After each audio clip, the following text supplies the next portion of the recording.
அவங்க முதல்லயே போன உடனேயே ஒரு டென்ஷனுமே வேணாம். அமைதியா உட்காருங்க. உட்கார்ந்துட்டு டிக்ளரேஷன் ஃபார்ம் குடுக்குறாங்க.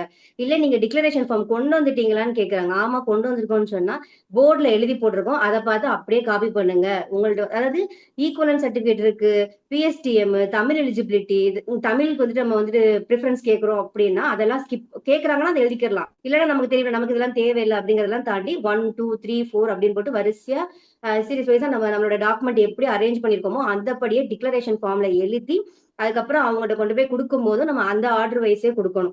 அவங்க இந்த ஆர்டர் வைஸ் கொடுக்கும்போது அவங்களுக்கு ரொம்ப ஈஸி ஆயிடுது. ஸோ அதை டக டக டகன்னு முடிச்சுட்டு சைன் பண்ணி கொடுத்து விட்டாங்க. அதுக்கப்புறம் நம்ம ஃப்ரீ தான். அவங்க அஃபீஷியல்ஸ் சைன் வாங்கிட்டு வர வரைக்கும் நம்ம ஃப்ரீ தான். நம்ம அந்த என்விரான்மெண்ட்டுக்குள்ளேயே எங்கனாலும் இருந்துக்கலாம். ரொம்ப போட்டு ப்ரெஷர்லாம் கொடுக்கவே இல்லை. ரொம்ப ரொம்ப நல்லா பழகுனாங்க. ரொம்ப அமைதியா இருப்பா, பொறுமையார் அப்படிங்கிறாங்க. ஜெராக்ஸ் சென்டர் பக்கத்துலயே இருக்கு. ஆக்சுவலா என்னோடது என்னன்னா, நிறைய பேர் ஜெராக்ஸ் இருக்குன்னு சொல்லிட்டு வெளியில போனாங்க. சோ அவங்களுக்கு தேவையில்லாத ஃபியர் கிரியேட் ஆச்சு. வெளியே நிக்கிற அவங்க பேரண்ட்ஸுக்கு இதெல்லாம் என்னாச்சு என்னாச்சுன்னு ரொம்ப பயந்தாங்க. ஆக்சுவலா அப்படிலாம் இல்ல. அவங்க லாஸ்ட் அவங்களுக்கு முடிச்சு கொடுக்குற வரைக்கும் அவங்களுக்கு டைம் கொடுக்குறாங்க.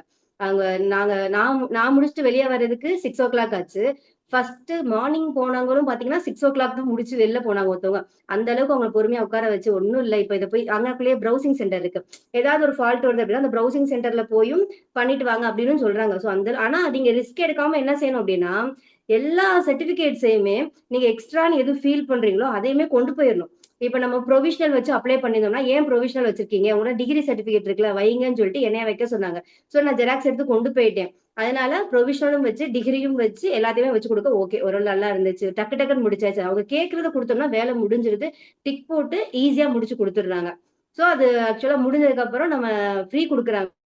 இதெல்லாம் உங்க ப்ராசஸ் இவ்வளவுதான்ப்பா. அதுக்கடுத்து வந்துட்டு அஃபிஷியல்ஸ்ட்ட போயிட்டு வாங்கிட்டு வர்ற வரைக்கும் நீங்க இருங்க அப்படின்னு சொல்லிட்டு இந்த என்விரான்மெண்ட்டுக்குள்ளேயே நீங்க எங்கனாலும் இருங்க. நாங்க கூப்பிடுறோம் அப்படின்னு சொன்னாங்க. சோ வந்துட்டு அது வர்ற வரைக்கும் வெயிட் பண்ணோம். அப்புறம் நல்லபடியா முடிச்சுட்டு ஒரு மாதிரி ஹாப்பியா அங்க அவங்களுக்குள்ள கிரியேட் ஆன அந்த பாண்டிங்ஸ் எல்லாத்துக்குமே பாய் சொல்லிட்டு வந்தாச்சு. என்விரான்மெண்ட்டும் நல்லா இருக்கு, ஸ்கூலும் நல்லா இருக்கு. எந்த ஒரு இதுவும் இல்ல. ஃபெசிலிட்டிஸுமே இருக்கு.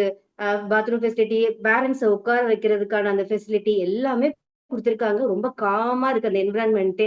ஃபியர் ஆறதுக்குன்னு ஒண்ணுமே இல்ல. ஆக்சுவலா நம்ம போறதுக்கு முன்னாடி நெறைய பேர் சொல்ற எந்த விஷயமுமே அங்க நடக்கல.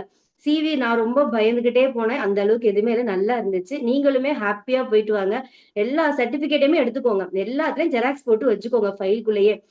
நீடட் டாக்குமெண்ட்ஸ் ஒரு இதுல வச்சுக்கோங்க. எதுக்கும் தேவைப்படணும் அப்படிங்கிற டாக்குமெண்ட்ஸ இன்னொரு ஃபைல்ல வச்சுக்கோங்க. That will helpful for you. Sometimes அது ஹேப்பன் ஆகலாம். ஒருவேளை இது வேணாம், அது வேணாம்னு கேட்டா உங்களுக்கு ஹெல்ப்ஃபுல் ஆகலாம். அவ்வளவுதான். இதை தாண்டி சிவி ரொம்ப ஈஸி. நீங்க தாராளமா தைரியமா போயிட்டு வரலாம். நம்மகிட்ட சர்டிபிகேட் ஒரிஜினல் தான் அப்படின்னா தாராளமா தைரியமா சூப்பரா போயிட்டு வந்து அட்டென்ட் பண்ணிட்டு வாங்க. தேங்க்யூ.